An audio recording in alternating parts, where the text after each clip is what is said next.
Selamat datang di channel Lubang Horor. Jangan lupa like, komen, dan subscribe agar channel Lubang Horor ini terus semangat dan terus berkembang. Tanpa banyak basa-basi, ayo kita mulai ceritanya.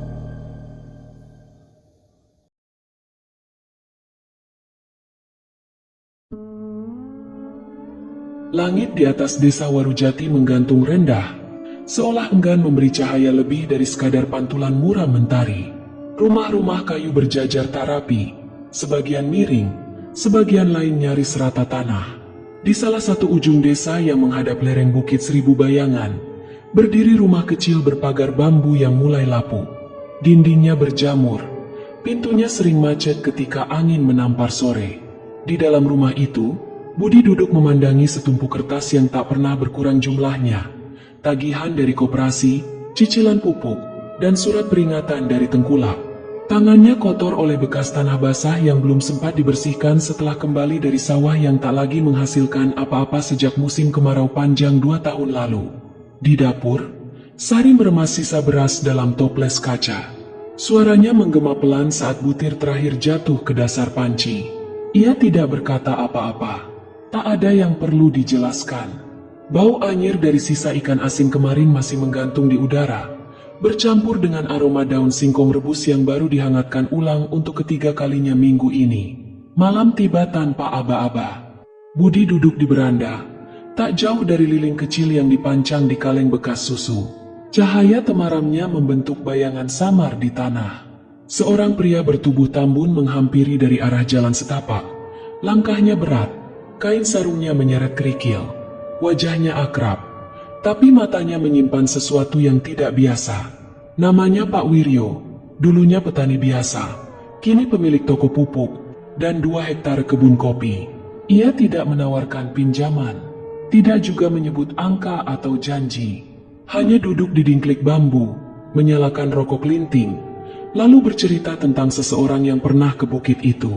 Tentang bulan purnama dan keberuntungan, tentang janji yang harus dibayar, tapi tak pernah dijelaskan dengan kata utuh. Budi tidak bertanya, ia hanya mendengarkan. Malam berikutnya, 2 tetangga lain berbicara soal hal yang serupa, tentang perubahan hidup yang datang tiba-tiba setelah perjalanan ke atas bukit, tentang seseorang yang dulu menggelandang di pasar kini membangun kios permanen. Semua kisah mengambang, tapi menyebar cepat. Seperti uap di dapur sempit, tak terlihat jelas, tapi terasa. Sari mulai curiga saat Budi pulang lebih malam dari biasa. Bajunya tercium seperti kayu bakar yang terbakar tidak sempurna. Ia tidak menatap mata istrinya saat makan malam, tidak juga ketika mereka tidur di dipan bambu yang sama. Di suatu sore, Sari menemukannya berdiri di tepi ladang, memandangi lereng bukit yang menjulang gelap di kejauhan. Angin di sana tidak bergerak. Pohon-pohon seperti diam, membentuk garis patah yang membentengi langit. Beberapa hari kemudian, Sari menemukan uang baru dalam kaleng tempat mereka biasa menyimpan kunci pintu. Budi hanya berkata ada yang membayar hutangnya, tapi nama pemberi uang itu tak pernah disebutkan. Sejak itu, malam-malam jadi lebih dingin. Suara binatang malam terdengar aneh, dan setiap kali Sari memandang ke arah bukit dari jendela dapur, ia merasa seperti ada yang memandang balik, dari balik pepohonan gelap di sana. Tanah di sekitar ladang belakang mulai retak-retak. Garis-garis kering itu menjalar hingga ke bawah pangkal pohon pisang yang tak lagi tumbuh sejak musim lalu. Budi berdiri lama di sana. Tangannya menggenggam sesuatu yang dililit kain hitam. Benda itu berdenyut pelan seperti menyimpan panas dari dalam. Tak ada suara kecuali gesekan samar dari ranting kering yang diseret angin rendah. Dari balik pohon jati yang jaraknya tak seberapa jauh, sepasang mata mengintai dalam diam. Sari tidak bersuara. Ia tahu bahwa langkah kaki Budi menuju ke arah yang tak semestinya. Langkah yang tidak wajar bagi seorang lelaki yang biasanya takut pada malam dan jalanan tanpa penerangan. Di atas langit, bulan menggantung sempurna, bulat, penuh, tidak bersinar terang, tapi cukup untuk menampakkan jalur tanah menanjak ke arah lereng bukit. Udara di sekitarnya tidak bergerak, seperti ada sesuatu yang menahan pergerakan angin agar tidak mengganggu jalannya upacara yang tak dinamakan. Di batas tanah yang jarang dilalui warga, Tepat di bawah pohon randu tua yang tumbuh miring, Budi berhenti. Ia membuka kain hitam yang digenggamnya dan mengeluarkan sesuatu yang tampak seperti boneka jerami kecil, diikat dengan tali dari serat ijuk. Bagian wajahnya tak berwujud jelas, hanya bekas terbakar di permukaannya. Ia meletakkannya di tanah, menatapnya tanpa ekspresi. Tidak ada doa, tidak ada mantra, hanya desah panjang dari mulutnya, seperti melepaskan beban yang tidak ia mengerti sepenuhnya. Lalu tanah di bawah boneka itu bergerak pelan. Bukan seperti gempa, bukan pula seperti hewan menggali, tapi seperti tanah yang ditarik dari bawah, tenang, pasti, dan tidak berbunyi. Boneka itu lenyap, seolah disedot oleh sesuatu yang lapar, sesuatu yang sudah menunggu sejak lama. Di kejauhan, suara gonggongan anjing terdengar satu kali, lalu hening. Kabut mulai merambat dari arah bukit, turun perlahan seperti tangan tak kasat mata yang menyapu daratan. Tidak tebal, tapi cukup untuk membuat jarak pandang mengecil. Cahaya bulan jadi buram. Budi berbalik, langkahnya lebih ringan dari sebelumnya. Namun dari kejauhan, dari arah tempat boneka itu lenyap, muncul suara halus seperti bisikan, atau desahan, atau mungkin erangan pendek. Tidak keras, tapi cukup untuk membuat siapapun yang mendengarnya tidak bisa melupakannya. Saat ia sampai di rumah, semua lampu minyak padam. Lilin-lilin meleleh habis tanpa sebab. Sari duduk di depan pintu, menatap lantai tanpa berkedip. Di depannya, sepotong kain yang sama dengan yang dibawa Budi, tapi ini basah oleh tanah dan darah kering yang menggumpal di ujungnya. Ia tidak bertanya dari mana asalnya. Keesokan paginya, kabar menyebar bahwa Pak Darmin, tetangga yang tinggal paling dekat dengan lereng bukit, ditemukan tewas di gubuk sawahnya. Lehernya tergantung pada tambang tua, tubuhnya membiru, tapi tanah di bawahnya bersih. Tidak ada bekas jeratan atau perlawanan. Wajahnya tampak seperti menahan senyum yang dipaksakan, dengan mata terbuka mengarah ke langit. Tak ada warga yang berani mengangkat jenazahnya hingga siang. Sementara itu, ladang milik Budi yang selama ini mati kering, mulai tumbuh tunas muda, segar, hijau, dan anehnya tidak berasal dari benih yang pernah ditanam. Tunas-tunas hijau itu tidak berhenti tumbuh. Mereka menjalar cepat di sepanjang batas ladang, mendesak tanaman lama yang bahkan belum sempat bertunas ulang. Daunnya berbentuk aneh, oval memanjang dengan garis tengah seperti pembuluh darah yang nyata, berkilat lembab meski tak pernah disiram. Dalam 2 hari, sebagian ladang berubah seperti lahan yang hidup dari dalam, seolah tanahnya memiliki kehendak sendiri. Sari menyentuh salah satu bunga yang merekah lebih awal. Warnanya merah gelap dengan bagian tengah yang menyerupai celah luka. Aroma anyir menyelinap perlahan ke hidungnya. Samar, namun meninggalkan rasa logam di lidah. Saat jari telunjuknya menyentuh mahkota bunga, kelopak itu seakan mengatup lembut, seperti menyambut kulit manusia yang belum pernah disentuhnya. Ia menarik tangannya pelan, lalu menatap ke arah bukit. Kabut belum sepenuhnya hilang sejak kejadian di ladang. Meski matahari sudah tinggi, bagian utara tanah mereka terus diselimuti kabut tipis yang tak menetes, tak bergeser, hanya melayang rendah dan diam. Budi duduk di dalam rumah, menatap sehelai kertas lusuh yang dilipat 2. Tidak ada tulisan, tidak ada cap, hanya bekas noda tua yang membentuk pola samar seperti jemari menggenggam erat di malam basah. Ia memandangi kertas itu seperti sedang mencoba mengingat sesuatu, bukan kejadian, melainkan janji. Sesuatu yang pernah diucapkan, mungkin secara terpaksa, mungkin karena putus asa. Di luar, seorang anak kecil berdiri di batas tanah. Ia tak dikenali, bajunya kebesaran dan sobek di bagian punggung. Anak itu berdiri menghadap rumah, tidak bergerak, tidak bersuara, hanya menatap. Sari yang melihatnya dari jendela tidak segera membuka pintu. Ia tahu, anak itu bukan milik siapa-siapa di desa. Tidak ada suara ibu yang mencarinya. Tidak ada jejak kaki di jalan setapak yang menuju ke sana.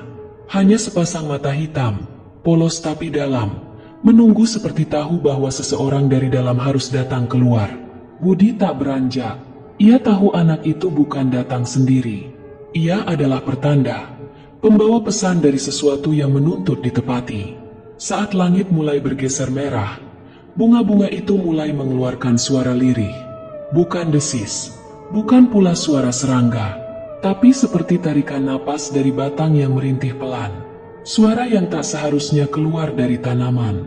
Suara yang seperti meniru rasa sakit. Malam menjelang, dan kabut turun lebih pekat. Di antara gelap dan asap putih itu, tampak sosok berdiri di sisi pohon pisang. Bayangannya tegak tapi tidak berwujud jelas. Ia tidak masuk ke rumah, tidak pula bergerak, hanya berdiri dan menunggu, seperti janji yang belum lunas. Diam, tapi membebani udara di setiap sudut ruang. Tak seorang pun tidur malam itu. Kabut menempel di kaca jendela seperti embun yang enggan menguap.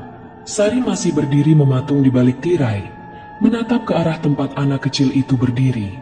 Namun saat ia berkedip, sosok mungil itu telah lenyap, digantikan oleh jejak lumpur kecil yang mengarah ke kebun pisang. Tidak ada suara pintu terbuka, tidak ada langkah menjauh, hanya tanda-tanda basah seperti ada sesuatu yang merayap kembali ke dalam tanah. Budi membuka laci tua di ruang belakang. Di dalamnya tergolek sebilah pisau sembelih usang dengan gagang kayu retak. Ia mengambilnya tanpa ragu. Matanya kosong seperti tubuhnya hanya dikemudikan oleh sesuatu yang lain. Dari kandang bambu yang dipenuhi jerami tua, ia mengangkat seekor ayam jantan hitam dengan sorot mata liar.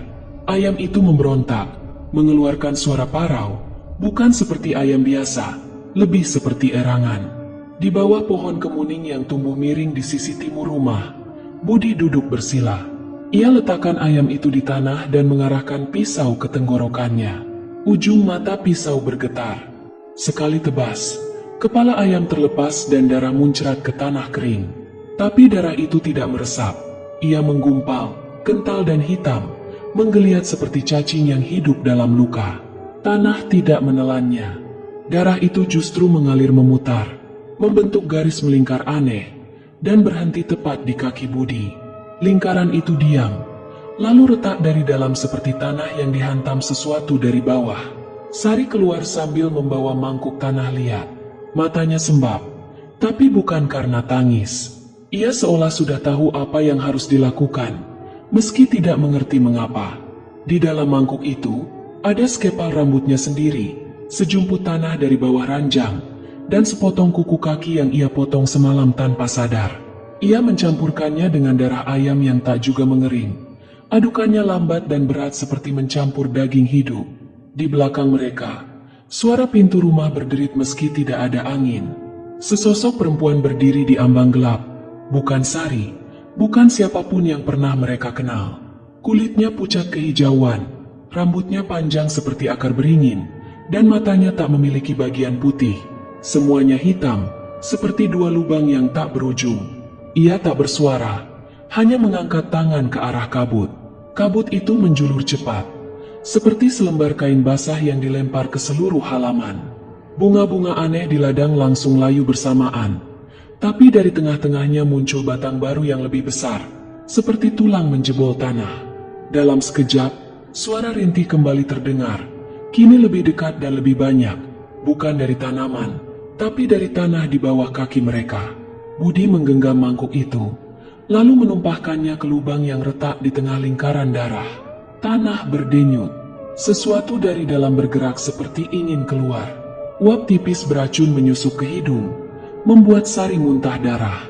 Tapi suara itu berhenti, kabut mengerut. Sosok perempuan itu menghilang seolah dilipat ke dalam kegelapan sendiri. Tapi tidak ada kelegaan. Karena di kejauhan, terdengar suara ayam lain berkokok. Meski mereka hanya punya satu ayam. Dan suara itu berasal dari atas bukit. Darah di tanah masih belum kering. Dan tidak akan pernah kering. Langit di atas bukit tampak seperti kulit luka yang belum sembuh.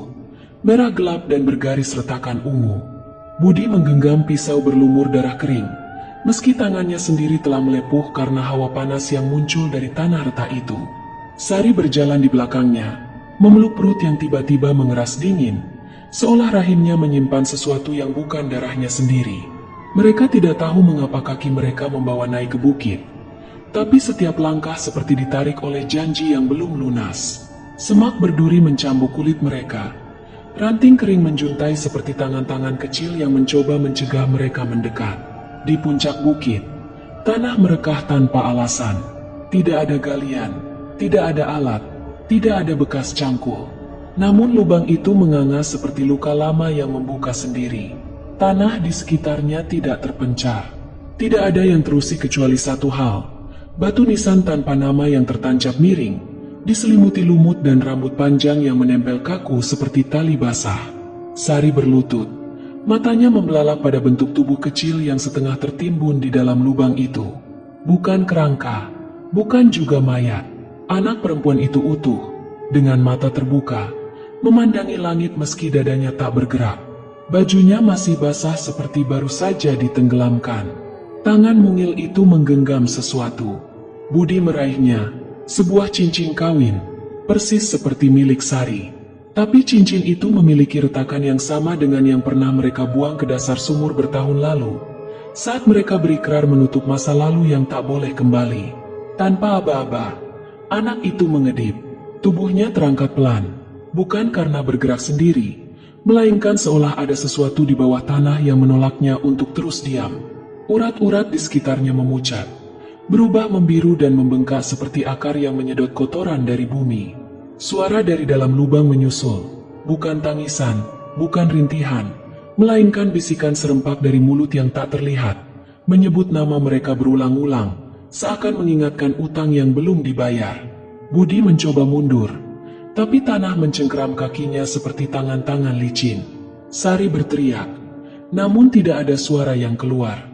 Tenggorokannya dikunci rasa bersalah yang lebih berat dari dosa. Air matanya meleleh, tapi warnanya hitam seperti oli panas. Sosok anak itu melayang perlahan. Matanya yang kosong memantulkan wajah Sari dengan rambut beruban dan luka lama yang dulu disembunyikan. Dari sela bibir mungilnya, keluarlah suara retak yang tidak seharusnya bisa diucapkan oleh anak-anak. Ada yang kau buang, tapi belum kau bayar. Langit di atas mereka mendadak redup seperti kelopak mata yang menutup. Batu nisan retak dari tengah, dan darah mulai merembes keluar bukan dari tanah, tapi dari akar-akar di sekitarnya. Bukit itu bukan tempat pemakaman biasa. Ia adalah wadah untuk tumbal-tumbal yang dipaksa diam oleh janji. Dan kini salah satu dari mereka telah bangun. Angin yang tadinya hanya membawa bau busuk kini terasa seperti napas hangus dari sesuatu yang jauh lebih tua dari waktu. Akar-akar di sekitar bukit bergerak pelan, menyentuh kulit kaki mereka seperti jari-jari yang ingin memastikan bahwa pengorbanan kali ini tidak akan gagal lagi. Tubuh mungil itu berdiri diam di antara mereka, seolah menunggu. Tapi bukan tatapan mata kosongnya yang membuat Budi gemetar, melainkan bayangan samar yang mengikuti di belakangnya. Sesuatu yang kecil, nyaris tak terlihat. Sepasang kaki bayi, berjalan tanpa tubuh, melangkah perlahan di atas tanah lembab tanpa meninggalkan jejak. Langkah itu terdengar jelas. Tidak ada tanah yang bergeser, tidak ada jejak yang tertinggal.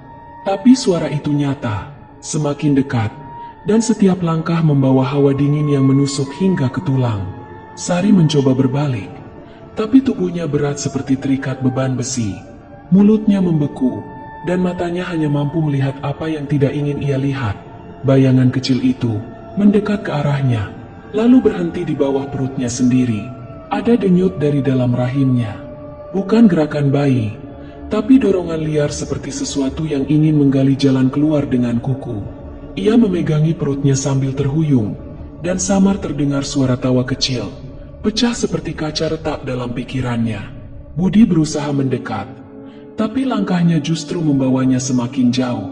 Bukit itu memelintir ruang seperti ilusi dalam mimpi buruk. Di sekelilingnya, pohon-pohon mati mendadak tumbuh cepat. Batangnya menjulur seperti urat nadi, menjebaknya dalam labirin akar dan bayangan. Dari celah-celah tanah, tangan-tangan kecil mulai muncul. Bukan mayat, tapi bentuk-bentuk tak lengkap. Jari-jari mungil, kuku-kuku yang belum terbentuk, daging basah yang masih segar tapi tidak pernah hidup. Mereka mencakar tanah, mencakar langit, dan mencakar satu sama lain, seolah berebut untuk dilahirkan dari tanah terkutuk itu. Tiba-tiba, suara itu datang, seperti bisikan dari balik perut sendiri. Aku yang kau pilih untuk tidak lahir. Sari menjerit dalam diam, karena suara itu bukan datang dari luar, tapi dari dalam tubuhnya. Perutnya membesar dalam hitungan detik, lalu mengempis seperti disedot dari dalam. Ia jatuh berlutut, napasnya tercekik, dan dari antara pahanya, air merah mengalir tanpa henti, seperti sungai kecil yang membawa janji yang telah dipenuhi setengah hati.